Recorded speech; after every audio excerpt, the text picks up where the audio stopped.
Novels for ever میں خوش آمدید۔ ناول عشق میں ہاری جس کی رائٹر ہے انا الیاس، اس کی یہ سیکنڈ ایپیسوڈ ہے۔ تو آئیے جلدی سے سٹارٹ کرتے ہیں اس ایپیسوڈ کو۔ دیکھ فائق، ابھی بھی تیرے پاس آخری چانس ہے، تو خود ہی مان جا کہ تو یہ گیم بھی ہار چکا ہے۔ شوکت فائق کو مسلسل اکسا رہا تھا۔ آج پھر سے وہ اپنے اوباش دوستوں کے اڈے پر بیٹھا جوا کھیلنے میں مگن تھا۔ اس مہینے وہ اتنی بار جوا ہارا تھا کہ اب قیمت 50,000 تک پہنچ چکی تھی، مگر وہ بھی اپنے نام کا ایک تھا۔ ہر بار شرطیں لگا کر بھی جوا ہار جاتا تھا۔ دیکھ، یہ پیسے میں نے بڑی مشکل سے آج اپنی بیوی سے نکلوائے ہیں، تو ان پیسوں کو رہنے دے میرے پاس۔ صبح میں متیبہ کے آفس جاتے ہی رفیہ کو مار پیٹ کر اس نے 5,000 اس سے نکلوا لیے تھے۔ اگر اب یہ پیسے بھی اس کے پاس نہیں رہتے تو وہ اگلے دنوں میں اپنا لیے نشے آور ادویات کیسے لیتا، اور ان کے بغیر تو اس کا جسم ٹوٹنے لگتا تھا۔ ٹھیک ہے، میں تمہیں یہ 5,000 بخشتا ہوں، اگر تم مجھے میری مطلب کی چیز دے دو۔ شہاب نے اپنی خردری تھوڑی کو چھو کر آنکھوں میں خباثت لیے اس سے پوچھا، میرے پاس ایسا ہے ہی کیا جو میں تمہیں دوں؟ فائق نے مایوس لہجے میں کہا، ہے تو بہت کچھ۔ سگریٹ سلگاتے لمبا سا کش لگا کر اس نے بڑے اطمینان سے دھواں فائق کے منہ پر اڑایا۔ کہو، جو کہو گے حاضر کر دوں گا۔ فائق کو اس لمحے اپنے نشے کے آگے کچھ سجائی نہیں دے رہا تھا۔ اپنی بیٹی دے دے اور یہ 5,000 لے جا۔ پیسوں کو اپنی مٹھی میں چکڑتے ہوئے اس نے گویا فائق کو مزید بھڑکایا۔ میری بیٹی؟ وہ چند پل ہکلایا۔ اب دیکھنا، تو نے اس کی شادی کہیں تو کرنی ہے نا، تو میں کیوں نہیں، شریف ہوں، اور کیا چاہیے تجھے؟ بھری ہوئی سگریٹ کے نشے میں لال آنکھیں پہلی بار کسی شریف کی دیکھی تھی۔ فائق چند لمحوں کے لیے سوچ میں پڑ گیا۔ بیوی اور بیٹی اسے ہمیشہ بوجھ لگے تھے، سوائے اس بات کے کہ ان کا کمایا ہوا وہ چھینا چپٹی کر کے اپنے نشے کی لت کو پورا کر لیتا تھا۔ ٹھیک ہے، 5,000 کے عوض آج اس نے واقعی اپنی غیرت بیچ دی تھی۔ آج ہی، ابھی اور اسی وقت تیرے گھر چلتے ہیں۔ وہ تو جیسے پہلے سے تیار بیٹھا تھا۔ ابھی تو وہ کام پہ گئی ہوگی۔ فائق نے نظریں چرائی۔ اب کہاں کام کرتی ہے، پتہ تو ہوگا ہی، وہیں سے لے آتے ہیں۔ اس کی بے قراری بڑھتی جا رہی تھی۔ نہیں، مجھے نہیں معلوم، ہاں اس کی ماں کو پتہ ہے۔ چلو پھر۔ فائق نشے کا ترسا فوراً مان کر اسے گھر لے گیا۔ اگلے دن وہ معمول کے مطابق آفس آ چکی تھی۔ رئیس نے شادی سے متعلق کوئی بات نہ کی اور نہ اس نے۔ اگر وہ اپنے خول میں سمٹی ہوئی تھی تو رئیس بھی ویسا ہی تھا، اور یہی بات اسے رئیس کی پسند تھی۔ وہ بیجا بے تکلف نہیں ہوتا تھا، فرینک تھا، مگر بلا وجہ کی بے تکلفیاں نہیں دکھاتا تھا۔ رئیس اس دن شام سے پہلے ہی جا چکا تھا۔ کسی کلائنٹ سے میٹنگ تھی، لہٰذا باقی ورکر سے پہلے ہی وہ چلا گیا تھا۔ وہ اپنا کام ختم کر چکی تھی۔ 2 دن کی چھٹی کے باعث آج کام کافی زیادہ تھا، اور اس کا ارادہ اسے کل پر لٹکانے کا ہرگز نہیں تھا۔ جس وقت وہ اپنے کیبن سے اٹھی، بس اکا دکا لوگ موجود تھے، زیادہ تر جا چکے تھے۔ بیگ اٹھائے جیسے ہی وہ سیڑھیوں کے قریب پہنچی، ایک انجان نمبر سے فون آنے لگا۔ اگنور کرنے کا سوچا، پھر نہ جانے دل میں کیا سمائی کہ فون پک کر لیا۔ ہیلو۔ فون اٹھاتے ہی وہ اجنبی لہجے میں بولی، ہیلو متیبہ، میں رفیہ بات کر رہی ہوں۔ فون کے دوسری جانب ماں کی خوفزدہ سی آتی آواز پر وہ چونکی۔ اماں، کیا ہوا؟ متیبہ، تو نے ابھی گھر نہیں آنا، بلکہ ابھی کچھ عرصہ تو کہیں اور چلی جا، مگر گھر نہ آئی۔ وہ روتے ہوئے بول رہی تھی۔ کیا ہو گیا ہے اماں؟ ایسی باتیں کیوں کر رہی ہیں؟ اور آپ ہیں کہاں؟ ہوا کیا ہے؟ وہ پریشان ہو اٹھی۔ صبح تک تو سب ٹھیک تھا، بس میں کہہ رہی ہوں نا۔ وہ آنسوؤں پر بند باندھ کر اسے جھڑک کر بولی، اماں میں بس ابھی گھر آ رہی ہوں، آپ پریشان نہ ہو، آ کر بات کرتے ہیں۔ اس کا بس نہیں چل رہا تھا کہ پر لگا کر ماں کے پاس پہنچ جائے۔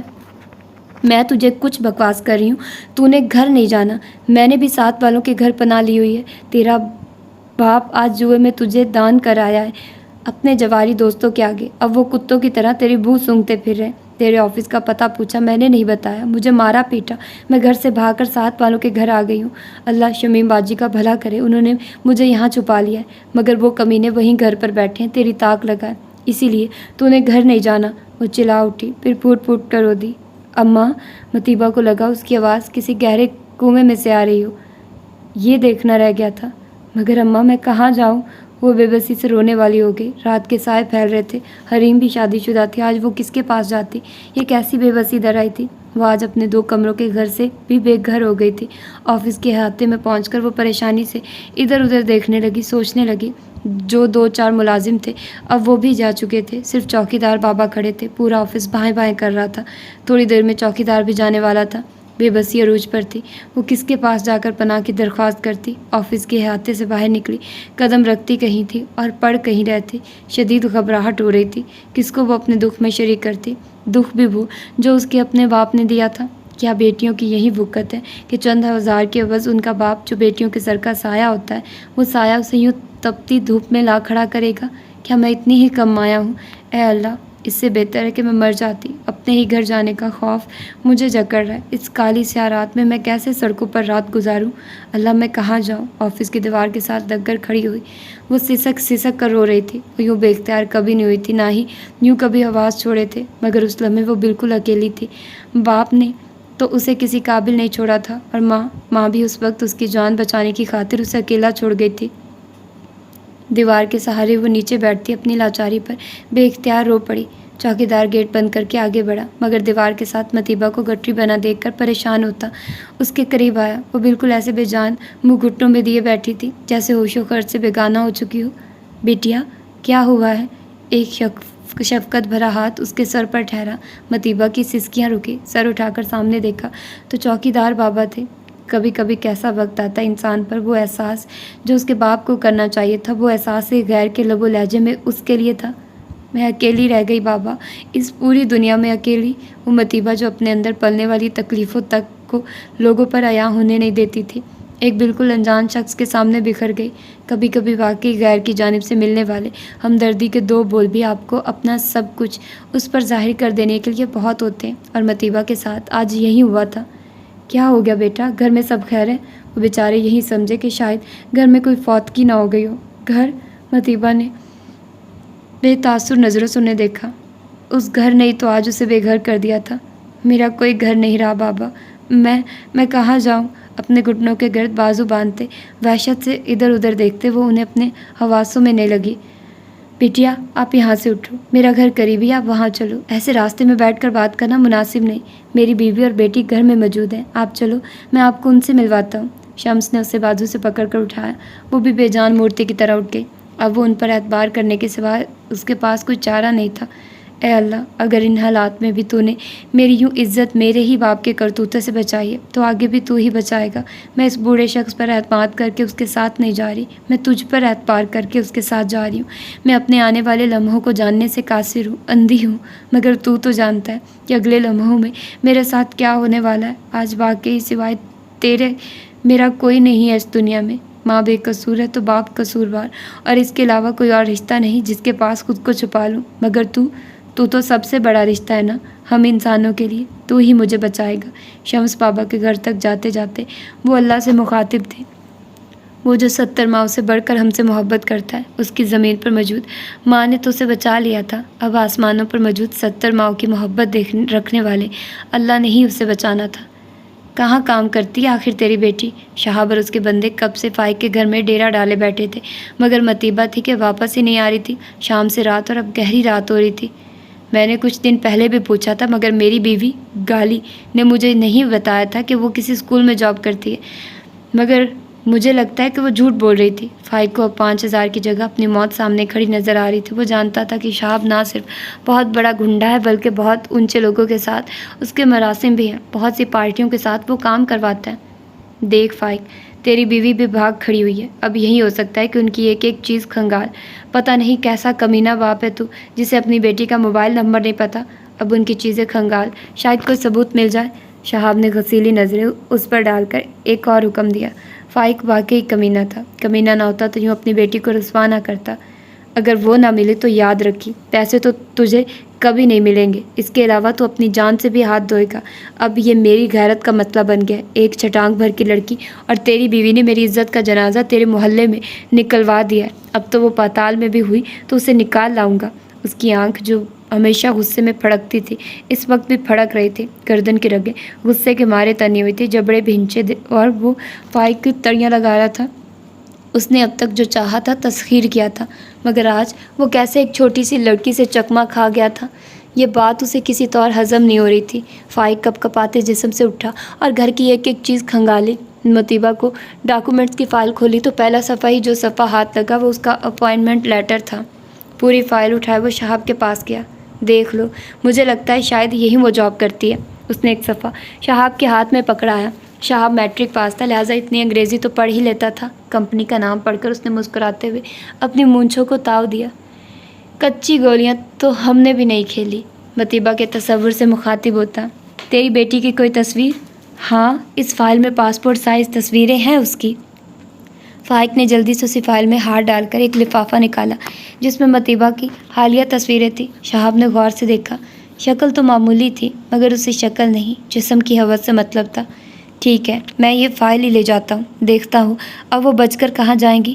تیکھے چتون سے اس نے فائق کو دیکھا اور ایک زوردار تھپڑ اس کے منہ پر دے مارا۔ وہ ہکا بکا رہ گیا۔ کمینے، تجھے معلوم ہی نہیں کہ تیری بیٹی اسکول نہیں آفس میں جاب کرتی ہے۔ اپنی بات کر کے وہ رکا نہیں، گھر سے نکلتا چلا گیا۔ شمیم کا بیٹا تیزی سے کچی پکی سیڑھیوں سے اتر کر نیچے آیا۔ شمیم نے اسے چھت پر بھیجا تھا جہاں سے رفیہ کے گھر کے صحن کا منظر صاف نظر آتا تھا۔ شمیم نے اسے اسی لیے بھیجا تھا کہ وہ سن گن لے کہ آئے کہ شہاب اور اس کے بندے کیا کر رہے ہیں۔ خالہ، امی۔ علی بھاگتا ہوا اس کمرے کی جانب گیا جہاں شمیم اور رفیہ بیٹھی ہوئی تھی۔ کیا ہوا علی؟ رفیہ نے اس کے یوں آندھی طوفان کی طرح اندر آنے پر پریشان ہو کر پوچھا۔ انہیں یہی ڈر تھا کہ مطیبہ کہیں آ نہ جائے، وہ تھی بھی ایسی نڈر اور بے خوف۔ اسے فون کرنے کے بعد بھی انہیں یقین نہیں تھا کہ وہ ان کی بات مان لے گی۔ خالہ، وہ لوگ مطیبہ باجی کے ڈاکومنٹس لے گئے ہیں۔ علی کے بتانے پر وہ دل تھام کر رہ گئی۔ انہوں نے ہی تو اس کے ڈاکومنٹس میں مطیبہ کا اپائنٹمنٹ لیٹر رکھا تھا۔ یا اللہ، اب کیا کروں؟ وہ رونے لگی۔ ہوا کیا ہے رفیہ؟ شمیم ناسمجھ انداز میں انہیں دیکھنے لگی۔ باجی، میں نے اس میں مطیبہ کا اپائنٹمنٹ لیٹر ڈالا تھا، وہ جان گئے ہوں گے کہ وہ کس کمپنی میں کام کرتی ہے۔ انہوں نے روتے ہوئے مسئلہ بتایا۔ تم ایک کام کرو، پھر سے مطیبہ کو فون کرو اور اس سے کہو ابھی 2-3 دن آفس نہ جائے، اپنے چوکی دار کے گھر ہی رہے۔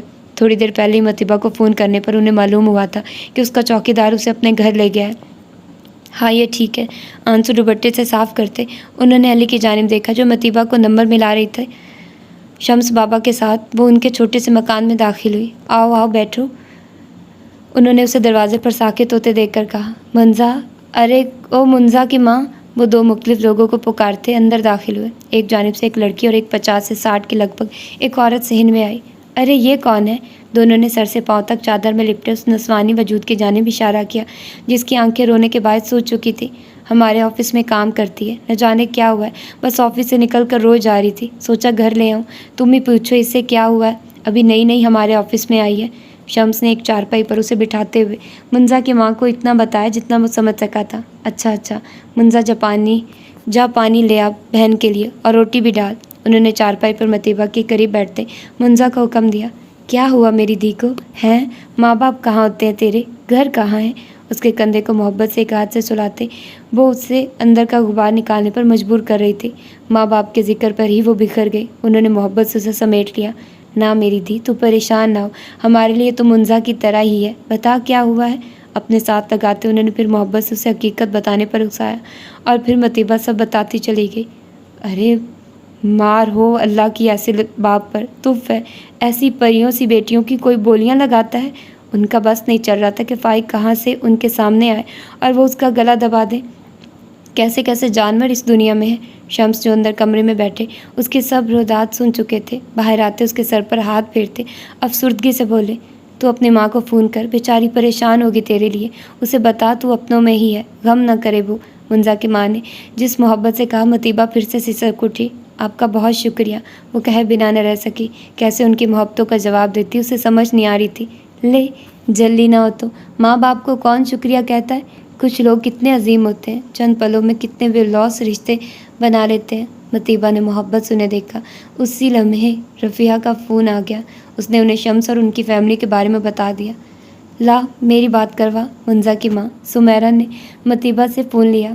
بہن تم فکر نہ کرو، جب تک حالات بہتر نہیں ہوتے تمہاری بیٹی ہمارے پاس محفوظ ہے، یہ میرے لیے میری بیٹی کی ہی طرح ہے، بالکل فکر نہ کرو تم۔ وہ رفیہ کو تسلیاں دینے لگی۔ فون بند کرتے ہی منزا نے کھانا رکھ دیا۔ منزا کس قدر باتونی لڑکی تھی، جلدی ہی مطیبہ کے ساتھ گھل مل گئی۔ ابھی کھانا کھا کر فارغ ہی ہوئے تھے کہ رفیہ کا ایک بار پھر فون آ گیا۔ مطیبہ وہ تیرے ڈاکومنٹس لے گئے ہیں، تو ابھی چند دن آفس نہ جا، تیرا اپائنٹمنٹ لیٹر بھی اسی میں تھا، انہیں تیرے آفس کا پتہ چل گیا ہے۔ رفیہ کے بتانے پر مطیبہ کو لگا ایک اور مصیبت اس کے سر پر آ کھڑی ہوئی۔ اماں مگر میں سر کو کیا کہوں گی؟ مطیبہ فکر مندی سے بولی۔